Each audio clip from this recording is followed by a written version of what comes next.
So it's just over 5 years since my mum died of cancer, and I'm sure that's not where you expected this to start. I would love to tell you something different, to share that she was miraculously healed, but that isn't my testimony. For a long time after that, until quite recently really, I carried quite a lot of grief and I didn't want to talk about it or admit it even to myself. So I just kind of got on with life. And, things got better, but it it would sort of come back on, anniversaries or certain songs, or especially when people would talk about healing. Um, and sometimes there's moments when you could hardly breathe, just because there was this sort of weight kind of crushing, and it was just it, but not all the time. So you think, oh, you're getting better, you're okay, really. Um, and there's a song which has the line, "You restore every heart that is broken," and that was really my cry and my prayer. Um, and like I said, outwardly I was doing better, and inwardly to a certain extent as well. And everyone says, healing comes with time, and you have to give it time, and grief, it just takes time, and then you'll be better and you'll be fine. Um, but like I said, every time healing came up, my emotions would go everywhere.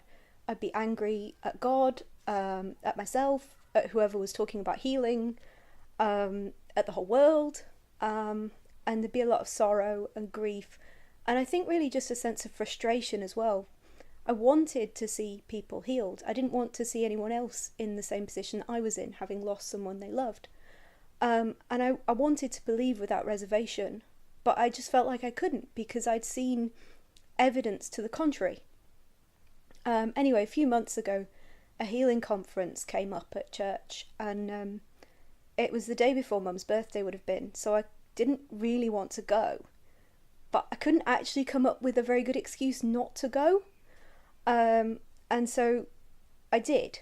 I went because I wanted not to have a problem with it. And if it had been another day, not so close to an anniversary that I always found quite hard, I would probably have gone, and it might have been fine, it might not have been fine.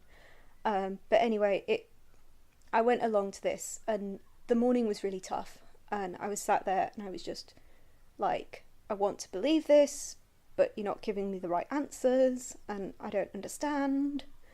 And God heals, but I've seen when he doesn't. And it wasn't a case of like no prayer or no belief or no faith. If there was a tick box list of what you need to do to get healed, we'd sort of done all the tick boxes, and it still just hadn't happened, and I didn't understand why. And I still can't tell you why in any kind of way that makes any kind of sense. Anyway, I nearly went home at lunchtime, but in the end I stayed. And the lady who was speaking in the afternoon shared her testimony. And she was on the prayer ministry team, and she prayed for people, and she saw healings regularly. But what she was talking about was that she'd lost her husband to cancer, and she still prayed for healing, and she still saw people healed.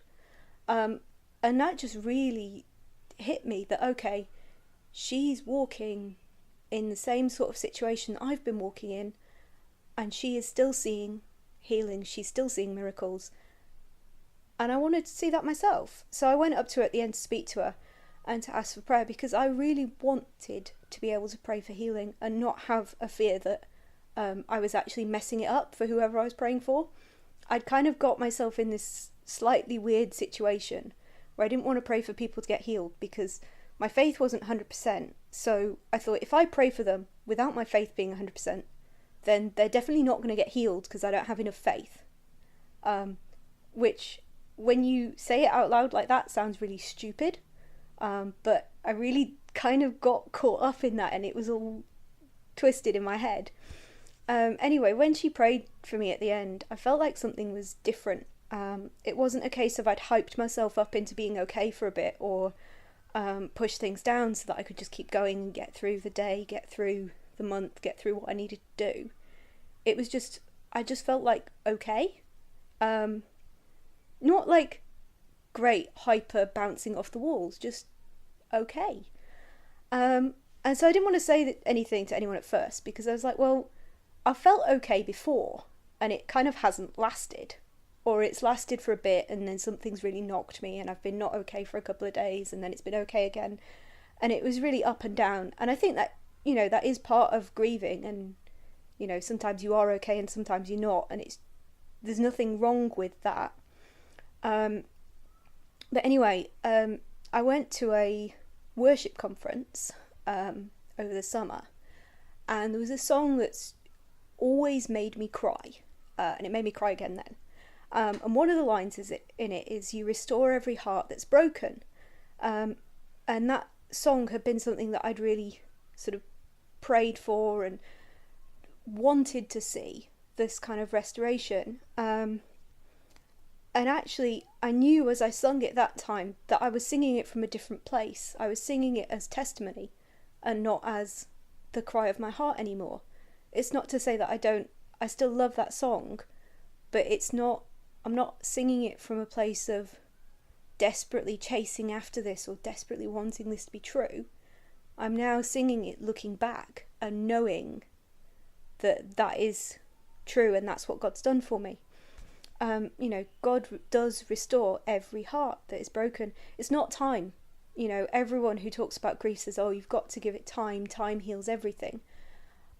And yes, there is an element of time in that, but it's not time that heals.